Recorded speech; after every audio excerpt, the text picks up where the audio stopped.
ভোটারকে যারা ভোট দিতে পারে না তারাকে আন্দোলন করতে হবে। ছাত্ররা কেন আন্দোলন করবে? যারা ভোট দিতে পারে না তারাকে আন্দোলন করতে হবে। আপনার একটা ভোট আপনি যাকে দিবেন 5 বছর যদি হিসাব না আনলেন, আপনি কী সেবা পাবেন? কোনো সেবা পাবেন না। তো এটার জন্যে যারা ভোটার আছে তারা দায়ী।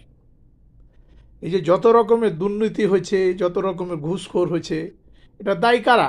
ভোটাররা। কেনে আপনাকে যেখানে দেখতে পাচ্ছেন যে আপনাকে ভোট দিতে পারেন না, আর এই যে আল কায়দা টেররিস্ট সেন্টার, ভোটিং সেন্টার, এটাকে ভোটাররাকে উচ্ছেদ করতে হবে। আপনাকে ভোট দিতে হবে, বাড়ি থেকে বসে বসে দিতে হবে, আর 5 বছরে হিসাব নিতে হবে। এটা আপনার হক।